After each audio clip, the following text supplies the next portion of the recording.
Welcome back to True Grit Podcast. My name is Bushmoro. I am your host, and I get to host the lovely Jenna Richard, our very own Swamp Siren.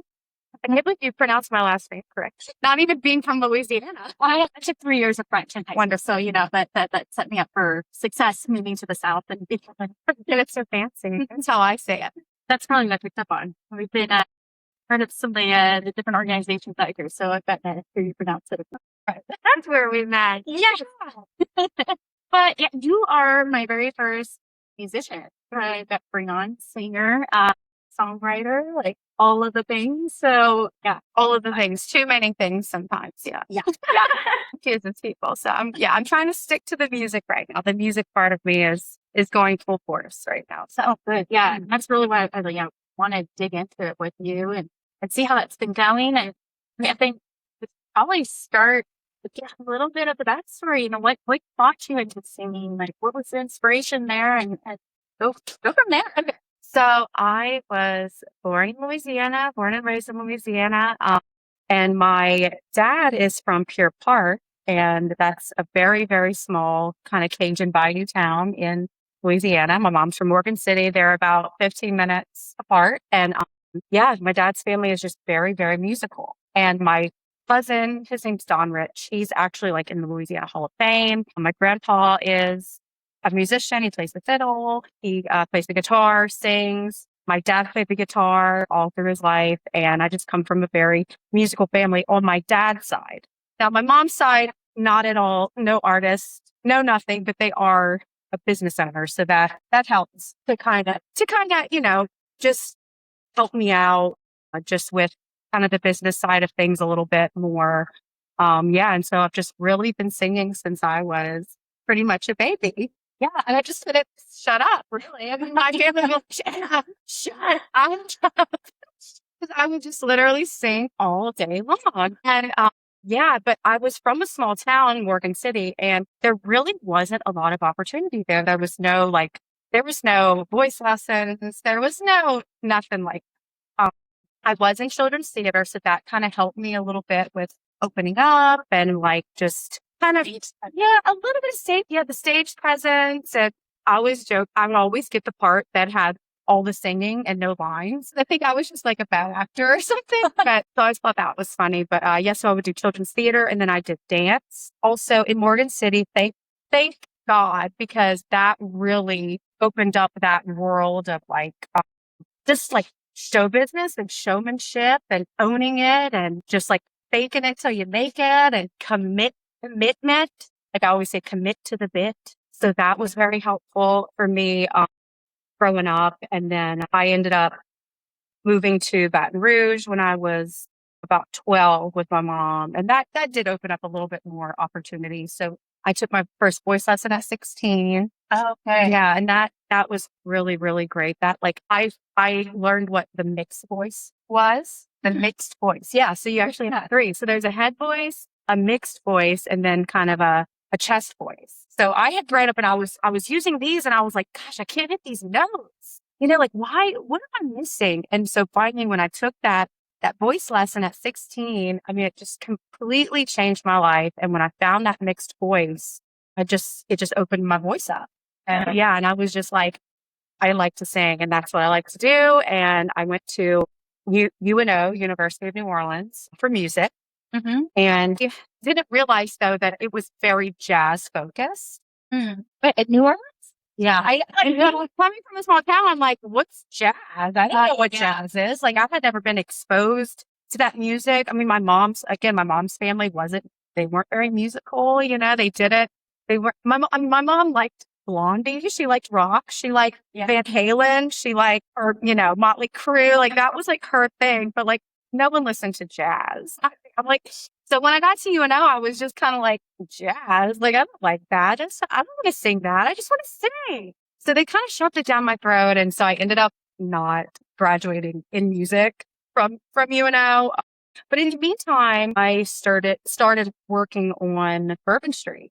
And so I got into this band, and it was like a daytime on Bourbon Street. And there's a bunch of like older people, and they just loved me. And I was singing blues and just like some classic rock. And I just loved it so much. And I was making great tips, great money, or cash. Just yeah. And so I was like, oh, I gotta quit going to school. This is like, I don't like this. This is not for me. I'm gonna just sing. This is great money. Like, who needs college when you got all this money? Well, so I did the Bourbon Street thing for a while, and then I ended up moving to Hollywood when I was about 23, I think. Yeah, because my dad was like, "Oh, you got to go to Musicians Institute. You got to go to Musicians Institute." So I went there, learned how to be like an independent artist, and did some vocal lessons there. Learned a lot. I still was in that shell though. I was still very just. You told me to start from the beginning. So you're good. Okay, so sorry. Okay, so I was still just like very much just like did not have that stage presence. I didn't grow up being in a band as a kid. Like I was in my family's band. I just had very limited, just stage exposure really. And so I was just like kind of trying to learn that. Well, I moved back to New Orleans and went back on Bourbon Street. And I remember one of the guys who was the manager of the club, he was like, you gotta take the mic off the stand. And I was like, what? I don't think I can. Like, I mean, that's how, shy and like, oh my gosh, I was really, it's crazy. But, and I'm still that way sometimes, but, he was like, you gotta take it off. You gotta move around. And that really opened that world up to me. Oh yeah. And that one little thing. Yeah. It doesn't seem, it feels small, but yeah. Yeah. Yeah. Like, I mean, I kind of was like, excuse me. Like, it was kind of was like, you kind of get butthurt a little bit. Like, you're like, I mean, gosh, but I would see these other women on stage and they would just, own the crowd and just own the room. And I really learned a lot from them also, kind of singing with them. And so I opened up a lot on Bourbon Street and it really taught me what I needed to learn. It really was my school, just learning the songs, learning what songs to learning stage presence, just meeting a bunch of musicians.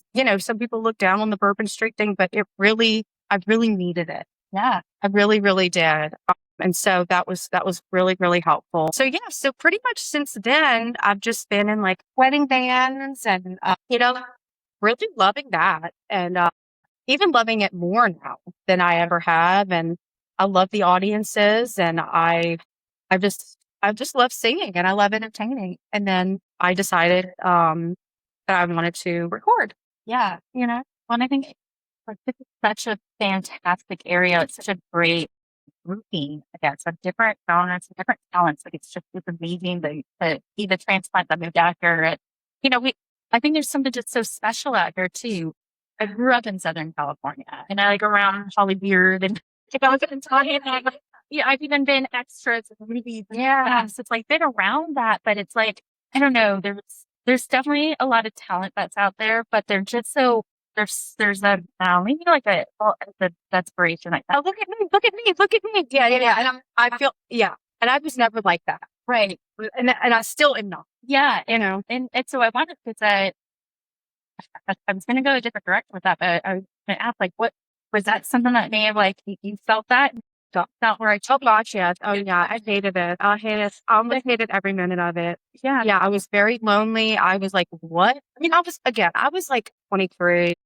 I hadn't been exposed to that much stuff up until then. And I was like, these people are delusional. They are just like wacky. And like, I cannot get on board with this. I miss New Orleans. I miss just that like realness, and I actually put out like an EP from the school that I went to. And it was like really like, it was pretty much what I put out now, and this is 15 years later or so. And I was still just trying to like get back to New Orleans and like find my sound and I just realized like it's just always been in me that depth of New Orleans and Louisiana. And even though I was trying to run away from it for so long, like I just want to live anywhere but here. I hate this place. It's just like slow. And then I just moving to Hollywood made me realize, no, like I like this, this realness. Yeah. Yeah. And I think that, it's always a place for everybody and stuff. That might be great for some people. But I do, having lived there and now living here, like I just think that there is just so much soul and character. And again, that talent. And I feel like maybe less pressure that you would get. But Yeah. to be real and let the artistry come out. Yeah. And then you're surrounded by the beauty that's out here and the culture is wow. Yeah. And I think that comes through, like with anything that you're doing. Like if you're able to be in that kind of element that inspires you, you're going to do your best work. Yeah. That way. Well, so I recorded about 2 years. Actually, it's like what's the date? 27th or something. Yeah. Well, 2 years ago, almost to the day, my dad passed away. And so 2 weeks after he had passed away 2 years ago, I was set to record. So I was like, should I record? I don't, like I'm going through this grief. And that was the first like family member that had died. And I mean, it was really intense for me. I mean, I couldn't even drive. It was pretty intense. And I was like, no, I'm going to record and I'm just going to try to channel this energy that I'm feeling and these emotions like into these songs because like I've been wanting to do this, and I'm just going to use this. I'm going to use these feelings to my advantage. And so I didn't even have the idea of like the album name or like I had a little bit of the visuals in mind, a little bit, but I just really wanted to record these songs and I really just leaned into it.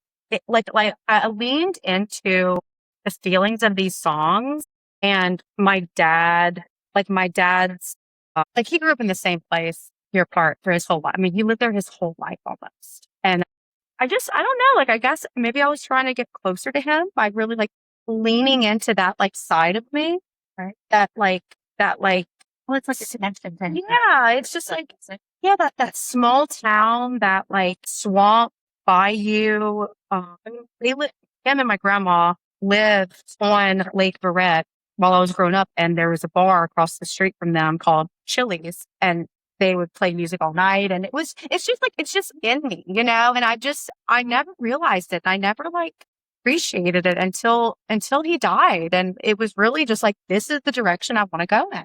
This has been in me for a while and I just didn't want to admit it. And, and then, so I recorded those songs and just really went full force with it.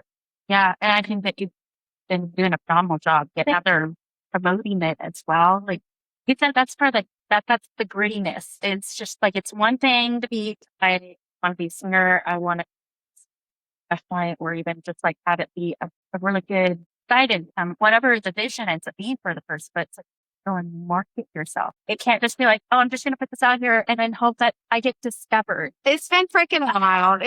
I mean, gosh, it's just been so wild, honestly. And just, I've had to like step out of my comfort zone so much, and people would think that I was stepping out of my comfort zone. They're like, well, you do this all the time, but like, I'm just shy and I'm just I'm kind of an introvert, honestly. And I can be extroverted, but it's really just an act, I really just am shy.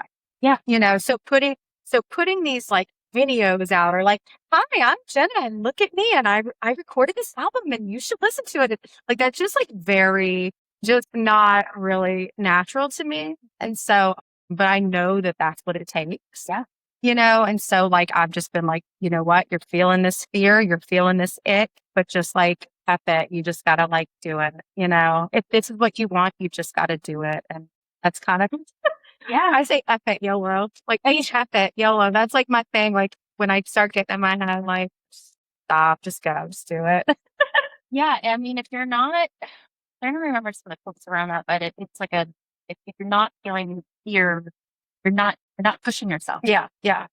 And you can still know that you're always stretching yourself if you're always feeling some sort yeah. of, like, I feel it a lot. Yeah. It's a lot. It's a lot. Mhm. And I've had to, and I've had to navigate this thing completely alone. I mean, completely with no guidance. My dad's side has music people, but it's not like they're sitting here like, you got to do this. And then you got like, I really have had not a lot of guidance. So I'm just like, let's just see what sticks, and so I'm navigating this alone with a lot of support from my family, which is great. And when they believe in me, but most importantly, I believe in myself and I know what I'm capable of. And so, yeah, I'm just really just going for it. But I do have to take breaks. I do definitely get burnout. Yeah. And I get sick of me. Yeah. I know what you're saying. If you're like personal brand and you're like, I have to be on. Yeah. Yeah. Right. Yeah. Just like, and you're constantly thinking about it. And then finally you're like, just need to just shut it off. Yeah. Like I just need breaks sometimes. And so sometimes I'll go in my little cocoon and it's fine. And I try not to put pressure on myself saying like, but you got to be doing this and you got to be doing this and you got to post and you got to, and it's just like, no, like my body's telling me, my mind's telling me to just chill right now and just like take a break. And it's okay. I mean, it's only been like 3.5 months since my album came out. It feels like 2 years. Yeah, it's a really long time. It's also worked on the album for so long. Yeah, exactly. Yeah. So, yeah. There's so much that's happening behind the scenes before it hits the world. And now it's like, okay, now it's go. Yeah. And I'm actually just like, I'm proud of myself for like being organized. I'm not an organized person by nature. And so I really was like, okay, you got to do this and then this is next. And I've really just tried to take everything a step at a time, like, okay, we're finished. Okay, now we're going to set a release date. And once I set that release date, it's like, okay, now after that release date, all these things, have to happen in the meantime. And, doing the pictures and finding the album cover and naming the album and doing the visual videos for each song. So I did all that and everything was on a timeline. Okay, now I got to put the pre-saves out. Now I got to tell people this. Now I got to pitch it to this station or whatever. And yeah, I'm just like, I'm on this little tour. I'm on this little like promotion tour. But I'm not doing a lot of live performing right now because I'm just kind of burnout, honestly, at the moment with the live performing. So it's been like usually when, you put out an album, you go on tour and that's kind of like what you do. Yeah. I'm just like, I'm not in that place right now. And then like, I don't know, some of the venues around here are just kind of like, seeing you about that. I know. I hate to be negative, but like, well, I think that's something that's important because some people, you get all these different businesses and they know what they know, but they don't know what you don't know. Yeah. So they're like, oh, I got this setup that I think it's going to be really great for performers to come out here. They're probably not getting the feedback that you're giving them. I'm just like, hey, look, this is what we really so that we can now come out here, do the best that we can, which will then in turn make your business more profitable too and more enjoyable for your customers. Yeah, that's been a really tough thing so far. I'm trying hard to keep it local and keep it, I really don't want to go to New Orleans. I've done the New Orleans thing. I've done the Frenchman thing. To me, it's just like, I don't feel safe. It's not great money. Honestly, it's not really worth it. The audiences are traveling. So you're not going to see these people probably again. Well, I do like the local aspect of everything, but yeah, some of the venues they're kind of just missing the mark for me. They're missing the mark. Some of them are great. Some of them really are doing a great job. Some of them they're just missing the mark. And so I'm just kind of waiting for that right venue to come up, which I think I might have found one. And so I am excited about that. Great.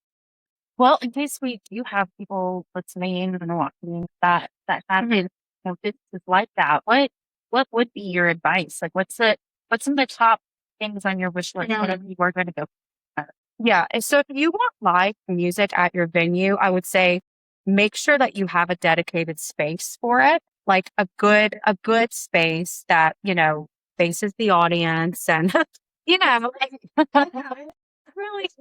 really sometimes it's just like common sense things. Also, please get sound treatment if your musicians are saying that the sound is bad in there. And there are a lot of venues where they still continue to have live music. And it's just like, if they just had some sound treatment, which, might cost a couple $1,000s, but it's so worth it in the end because the sound is just there.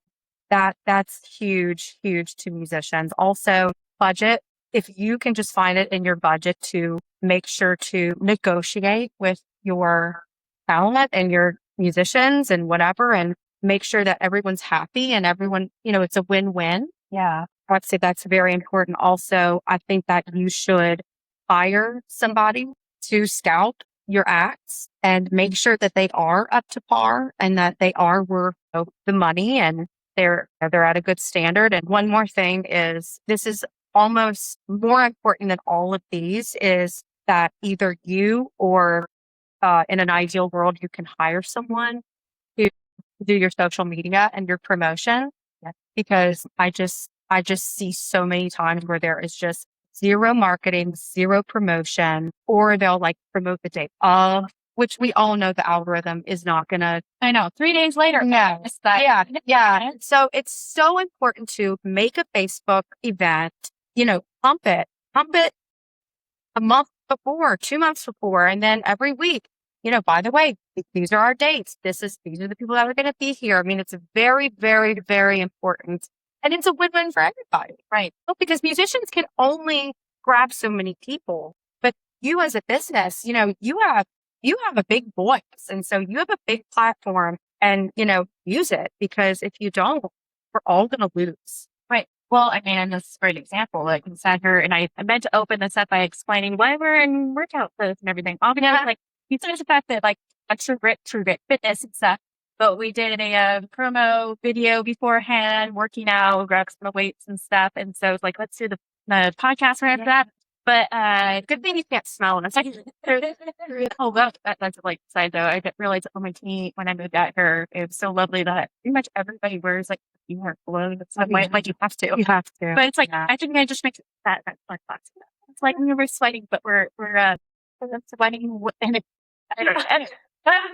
My side note to go back to what I was originally going to get at is that speaking to your promoting and getting it out there ahead of time, I'm chairing the women's retreat committee for professional women in St. Tammany, and we have you as our performer during the lunchtime, and it's just going to set that tone. I want it to be very experiential for people, and I just, your vibe is great. I think it's just going to be such a lovely, elevated feel to it. That's the word. That's the word of the year. Elevated. Yeah. Yes. So, we're over 2 months out. So wanted to do the podcast so we can start getting that on there and do the lead up to our event. So here I'm helping you set the example of this is the standard of what people should be not having to do. And collaboration, I think more people should collaborate, more businesses should collaborate with musicians, more entrepreneurs and different businesses should collaborate. It's, we're not in competition. We can all just lift each other up and it's great.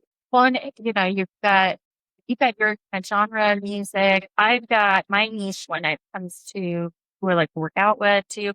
I have had other personal trainers send me people because maybe the rocker is full, or it's like, hey, I don't really deal with this situation. Right. They have so I'm going to push them your way. Same thing, like when it comes to musicians, or like you're going to have a certain style, but some other person might I don't know, like they want like that's not me. Yeah.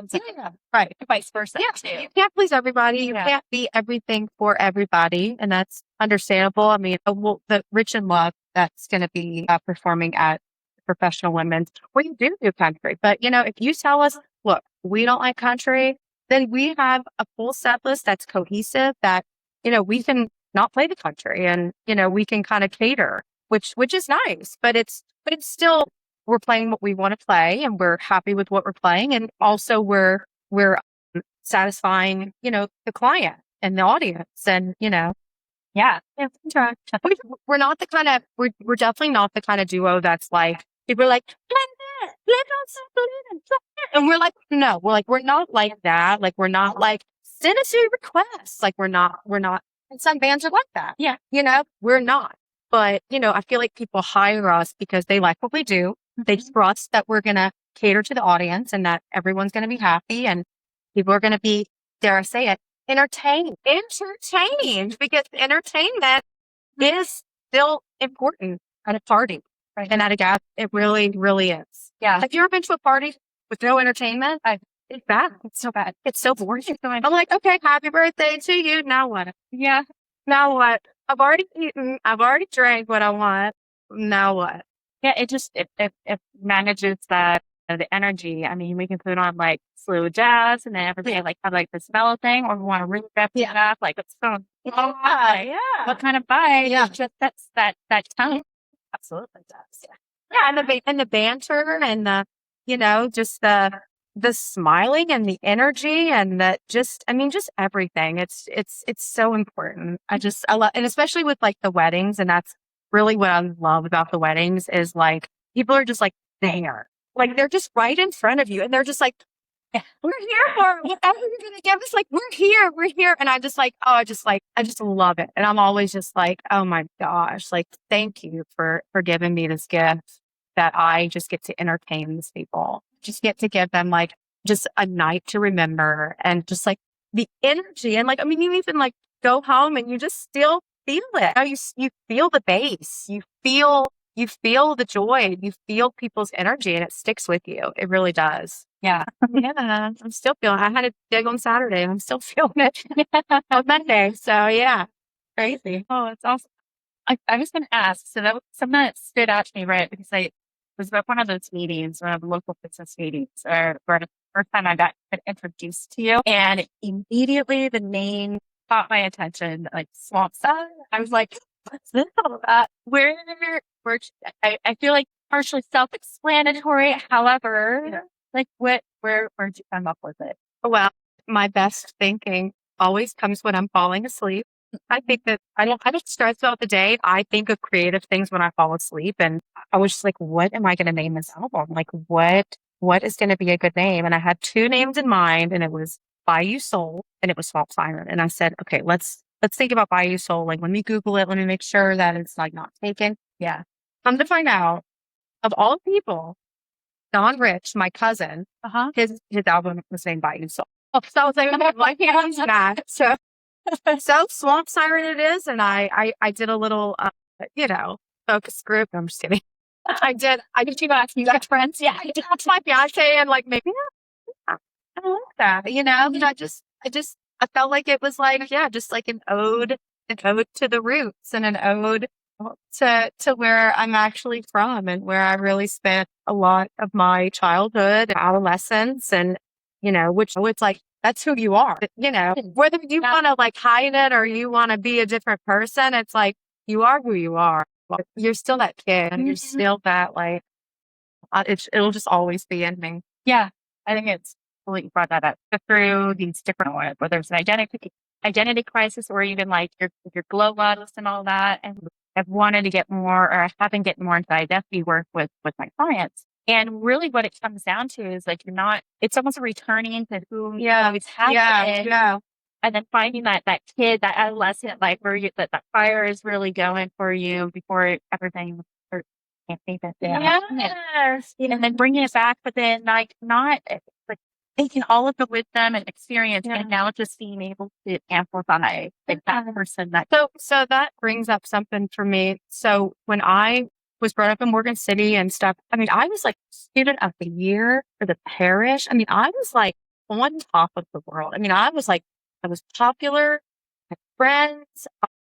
There wasn't a lot of people who sang. So I was very special, I thought, and then I moved to New Orleans. I mean, I moved to Baton Rouge with my mom when I was 12. And, I don't know if you know how it is moving from a small town to a big city like Baton Rouge, but it's shocking. It's absolutely shocking. So I was the new kid. And so of course that comes with bullying, bad bullying. And I was never overly confident or not confident. I was just who I was. And it had been working for a while. Well, when I got to Baton Rouge, I went to it was like a Baptist school. It was a really nice big school. And I mean, I just got the confidence completely knocked out of me. Completely. I was cheerleader. I got bullied by older cheerleaders. Oh, and this was a school it was kindergarten to 12th grade. So I would be in 6th, 7th, and 8th grade getting bullied by 12th graders. Yeah. So So, oh, you think you're this, you think you're that. Oh, we're going to tell you, and oh, you're this and you're that. And oh, you better not show up like this because, and it really, really, really, really wrecked my confidence. And I really was like, okay, if I just stay small, I don't say too much, if I don't look this way, if I don't, whatever, then people won't target me. They won't bother me. And so I spent a really long time in that headspace because I just didn't want to be seen because I just didn't want the bullying. I mean, I had my tires slashed. I had death threats. Oh my God. There was fights. I got expelled. I got expelled from high school. Yeah. I got expelled twice actually from high school. Yeah, that's a different story. It's on the podcast. Yeah, but it's all, intertwined. And so honestly, just in the past probably 5 years, I've really just gotten my confidence back. And it's, from the help of friends. I have a friend, her name's Nancy, and she is just like larger than life, louder than life. And she just like does not give an F. And I love it. And I love that she just shows up at herself. And that's been really, really inspirational for me. And yeah, I'm so done thinking small and playing small. Yeah. And staying out. I'm just like, and if you can't handle it, then like, get away from me. I mean, I think I'm very nice and inviting and I'm very empathetic. But if you just like, don't like what you're seeing or whatever, then yeah, you're not for me. I'm not for you. Good. It's fine. Yeah, I think that as women, we have a much harder time taking up space. We get pulled a lot. Dealing with could be anywhere from when we're kids and other the worst when it comes to girls. Even family members that I no longer talk to. It's like just the pushing down. It's like, gosh, it like really stays with you, and it really takes a lot of time to like rebuild. Yeah, rebuild. Yeah, and that, as I've talked about before on podcast, but a lot of times that usually comes from insecurity. Mm-hmm. Like that's a them problem that they're then projecting on. Yeah. So it's just like, how dare you be bigger?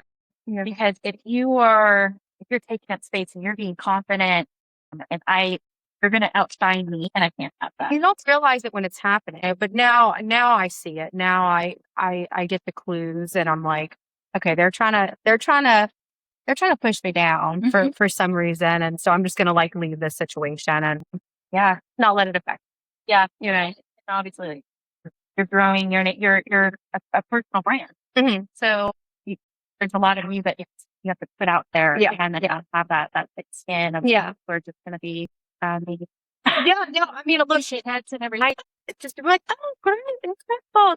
And then like one person was like, you sound off key. And I was like, okay. No.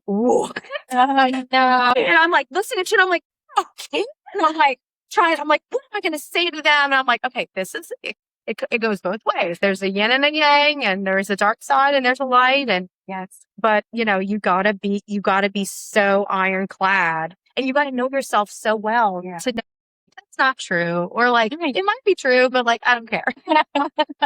You got to build yourself to that point. And I feel like I'm like, you're not gonna say anything about me that I don't already know about. Okay, I know myself. Nobody's going to be meaner about myself to me, which is unfortunate. True. Yeah. But it's true. And I guess maybe something we could think about it, like, that's twofold. We have to be kinder to ourselves. Yeah. I need to be kinder to ourselves. But also, anybody else come at you, like, it's like, I've already called myself like these things. Tell me nothing I don't know. Yeah. I've had to meet on one of the things too, but I came in and it's a reflection a lot of times on that. Yeah. I hate it. It's just like, look at one of these, your form's totally off. I was like, it was one of the most basic thing that I like looked at it and I was like, there's not even a form to it. It's the most basic movement. Like, I think it was. I didn't care. It wasn't. I'm like, why are you wasting your time like that? Don't you have something better to do? Well, I know he's pissed off because I went on somebody else's thing and he was bashing that person. Oh, and so he had to come back. But it's just unfortunate. That's what we like to just post and go. Just take it as it is. I've got nothing to say about it. We're done. Next. I wish that was the thing. I wish there was like, we can just post and no comments. Because it's like, I really need to hear what you want to say about it. Like, I'm just putting it out there. It's not, I don't need your commentary. I don't want to fight about it. It's not a discussion. It's not just an art. Like, it's just, yeah. you know. I know it's such a different world to think about 20 plus years ago. That when before, how long is social media? It feels like it's been forever, but yeah, it has been Probably, 20 years. So the real stuff. Yeah. MySpace. Yeah. right. Yeah. But before that, like you could just have a business and maybe you got like a letter. Yeah. That was the point. Yeah. And even if you know, being a performer, it would just be like, okay, what did the newspaper say? Right. Whatever the Right. publication said. I think we were so lucky for the news. Yes. Yeah. Yeah. To write about you. Yeah. But now it's just like in your face. Yeah. It's so stressed all the time, but we have to manage that stress. Yeah. Yeah. We're all learning. Yeah. We're all learning to deal with it. Yeah. Speaking of stress, because I definitely wanted to go on your something that you posted a while ago, and I thought it was just such a great example of like you see somebody's chapter 20 or whatever, like that was your point of see how I am now on the age, but what's always like this and like how to overcome things and you see and you've had this really great story like you shared about like getting up on stage and Yeah. Which, okay. So this is crazy. So I had actually never seen that video before. oh So this video was from, I think, 7th or 8th grade. uh-huh And I had never seen this video before. I had only experienced it. So this year, my mom sent me this video for my birthday. Like, she was just sending me a bunch of like VHS.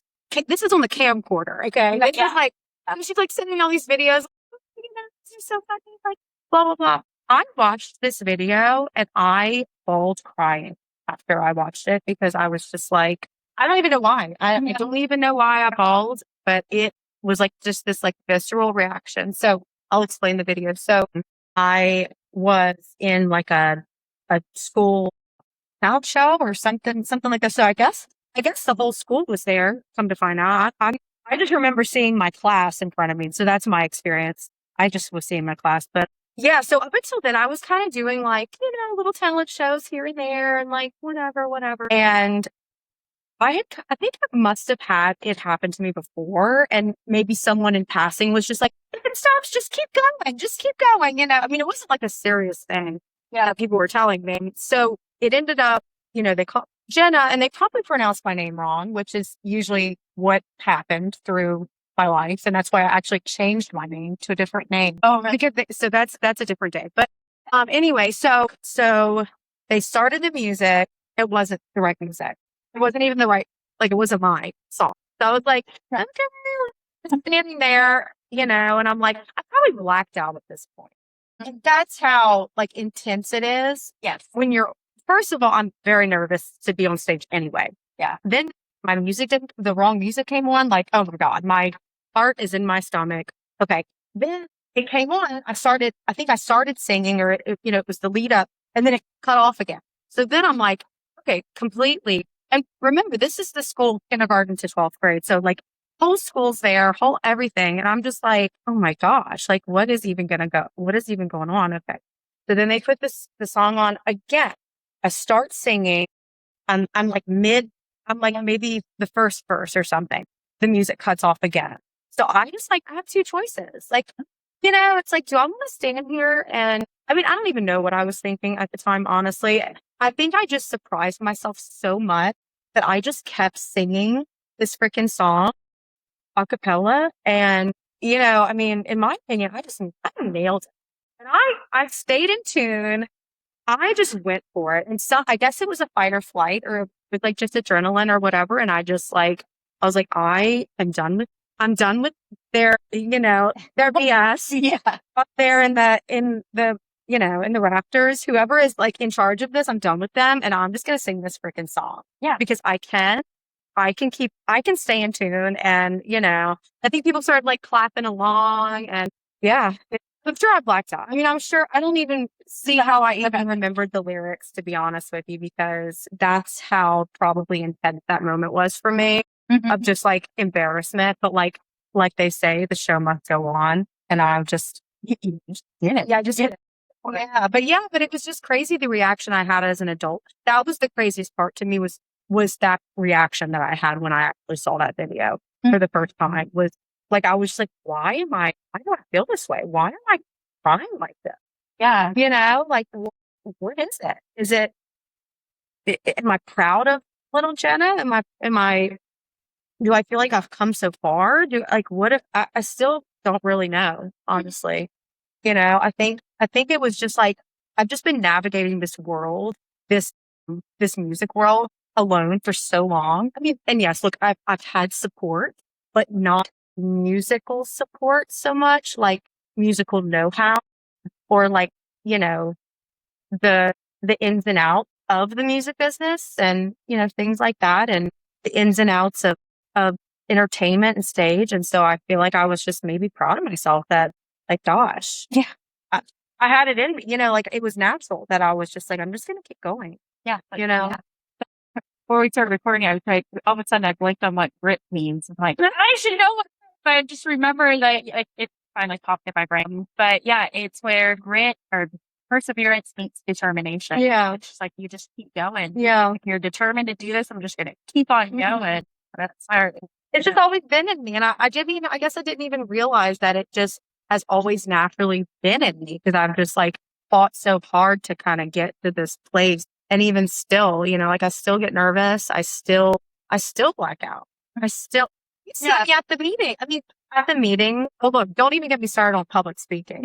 Okay. Like I can sing in front of a crowd, but like speaking in front of a crowd, oh my gosh, I'm like black out. I mean, I don't even remember what I'm saying. Yeah.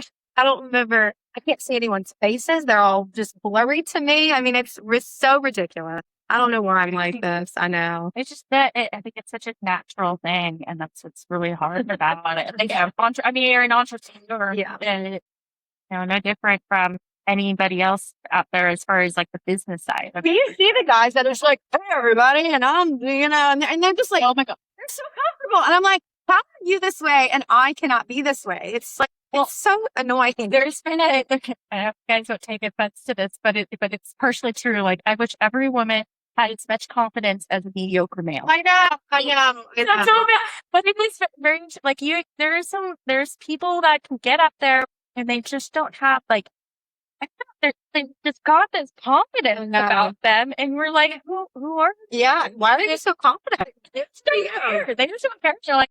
What I'm gonna say is my fiance he's like that. He's also in the wedding band with me, and like he just like does not like get nervous or whatever. I mean, I don't even sing the national anthem. Like if someone's like, "Can you sing the national anthem for this event?" Answer is no.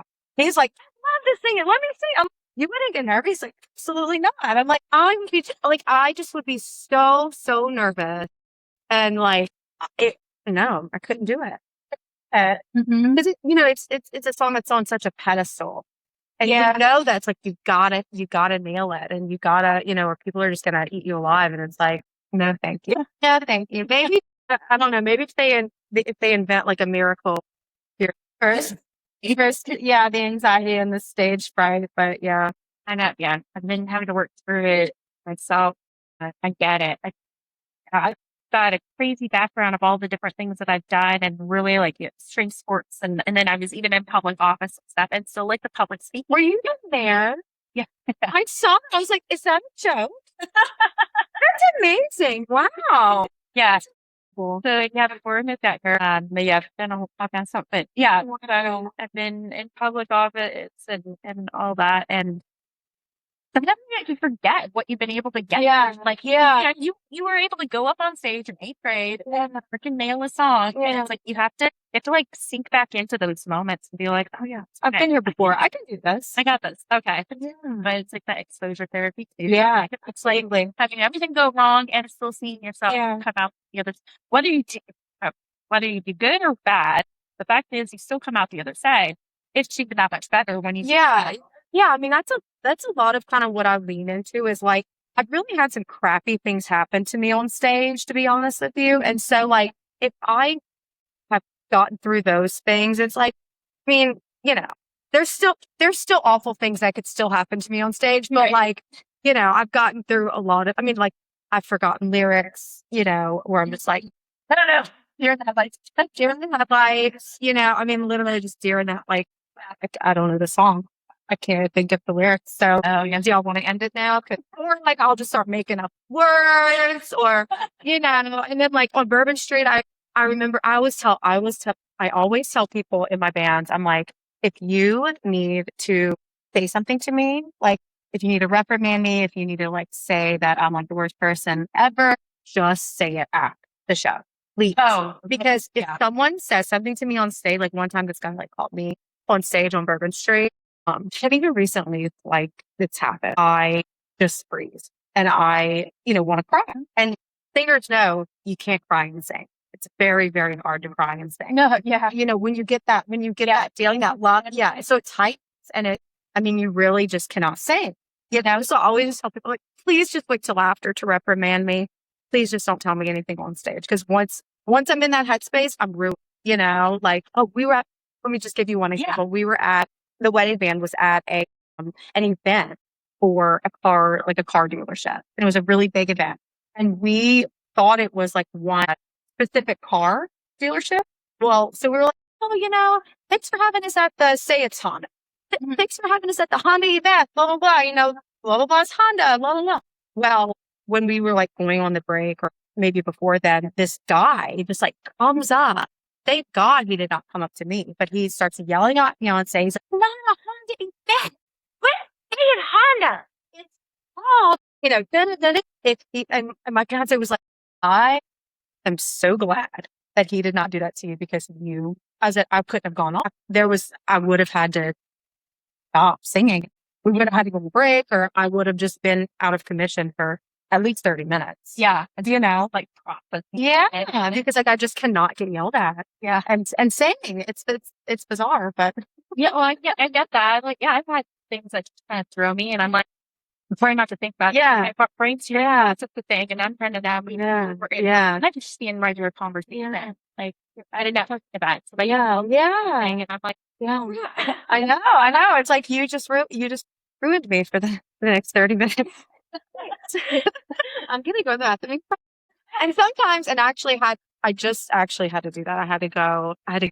While we were performing, I had to get off of the stage, go to the bathroom, and just cry, just to like get out. Yeah. And then walk back, and then I could sing. Yeah. A little bit, but it was like kind of a rappy song. It was like Uptown Funk or something. So I actually have to like sing because I was like, once I'm there, I can't get out of it. It takes a lot for me to get out.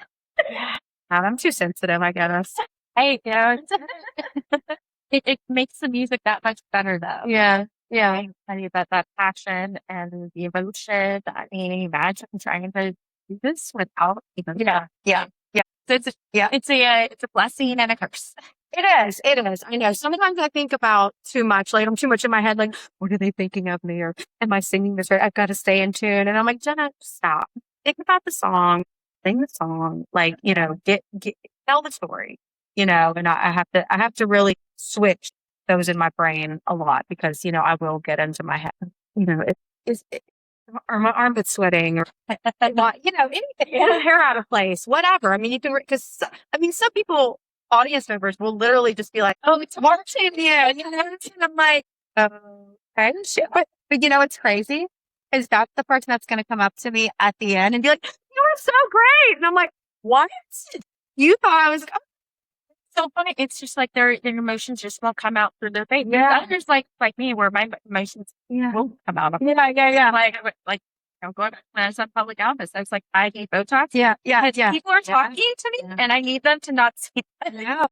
What I'm thinking. I know. But he's very funny because I went and did a talk recently, and it's a small crowd and stuff, and had this couple that was over here, and I'm like, the dude is checked out. Like he's just checked out. Like doesn't care what I have to say. Trying not to be in my head. Like whatever. Later, it was like the came up theme like right away, and like picked up on something I said. He had his own like little anecdote about it too. Like he totally resonated what I had to say. That's like how you. It's like that's how viewers process. That's how you could process you. I do the same. I study when I go to see live music. Like I'll really study. I try to put a smile on my face just so that they'll. But I'm like, yeah. It's like some people are just they have a way of processing, and it's a resting thing. Yeah, sometimes, and you just gotta like not judge the audience. Just do your thing. And, if they don't like it, they'll leave. True. Yeah. If they like it, they'll tip you. Yeah. but it's not about that. It's just about you doing your art. And, you like it, you don't. Yeah. Here's my painting. Yeah, that's what I was saying. Yeah. Here's my painting. Yeah. You want to buy it or you don't? And so I guess one last question is like, now that you've released the album and you've been doing so much promoting it, where do you see things going? Like, what is your vision for it? Okay, so yeah, I really like, I guess I wouldn't say I have like this grand vision. Really, my quote unquote grand vision is just to sing as long as I can and just entertain as long as I can and up in the ante, and keep, just keep living up to my potential. Yeah. And I am going to record another one. I'm actually going in the studio this week. Yeah, Wednesday and Thursday I have a session booked, and I'm recording 4 songs. And so I'm just gonna like keep that train going, honestly, because like I've had such a great experience, honestly, which is wild. I really didn't think the experience of releasing my first album was gonna be as like, I guess the word is cathartic as it was, but it really was. And so I feel like I avoided the studio for a long time. And I just did live because I was just like, I don't know. I'm not ready for the studio. I don't know what to record. It's not my element, whatever. And so I'm just like, I'm on that train right now, that studio train. I'm just trying to like stick to real stuff and real music and my real voice. And I'm just really trying to capture this time in my life because I do feel like I'm at a peak. I mean, I might not be at my complete peak, but I feel like I'm definitely peaking in my vocal ability. I think that I've come a long way, and I feel very in tune with my voice and what my voice is and who I am in my voice and what I want to say. And so I'm just like trying to take this opportunity and just really, really focus on like building this legacy, this like musical legacy for myself. And I have 2 little sisters. And so I want to build it for them. And I don't want to look back and think like, oh, I should have done that. I really just want to do it, and I don't care what it takes. And this is just like my time. Yeah. Right now. That's for this retreat. I'll have you singing at the theme is audaciously late. So I was going to ask, what if you were to make an audacious statement about where you want to be with all of that's like, what would be your audacious statement? Oh my God. Hold that. I want to hear it. I love that question. Let's see. I just want to be like unapologetically who I am. And I just want to show the world who I am and also just, inspire others. And that's really all I want is really, and inspire confidence in others and inspire, artists and non-artists that I want to just like tell these like raw stories through my voice just for people to hear and to like be comforted and to feel relevant and related to and understood. And yeah, I mean, that's really it for me. I don't have I want to be on the stage and I want to do this and I want to sing in Carnegie Hall. If that happens, great. But, I really just, it's just very simple what I want. I just want to sing. Yeah. And just be. Well, I don't think that's simple. And I might not be audacious, but I think that I think it's honest. Like that's whatever is very fulfilling. I mean, it's what that's fulfilling. Yeah. They go on and want to inspire other artists and people that aren't even horrible and go for what you want on your terms. Yeah. Oh, yes. And my terms. And that's what's been so beautiful about this whole journey with this album. I don't have a label. I don't have anyone in my ear. Yeah. And even the producer in the studio that I went to, I mean, he was just such a godsend. And he just is like, whatever you want, whatever you think, and it's like, that's what I need. I just need it to be everything that I want. Right. And I don't want anyone in my ear. And and I just, I'm very in my element right now. I can see that. I've never been in this, headspace before. So it's interesting even for me to like even be here. Yeah. Like I'm like, I got this. I can do. I trust myself. I trust my vision now. I trust my artistry. I trust my voice.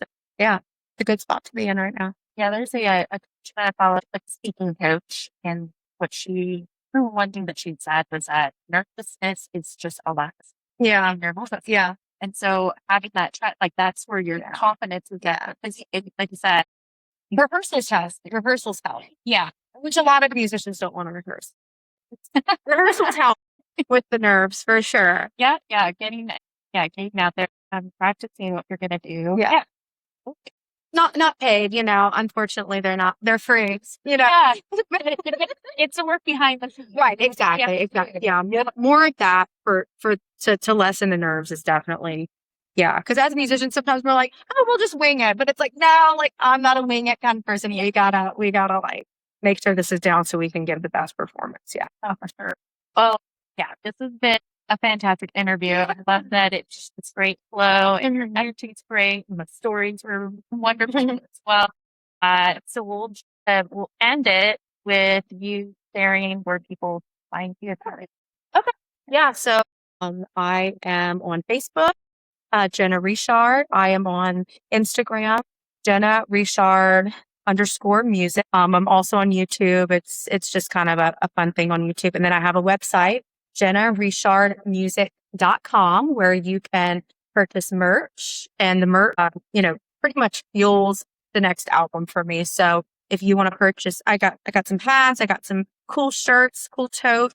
I love the totes. People always are like, what's Swamp Siren? And they're really popular. I wear it to the airport and be like, what's that? That's cool.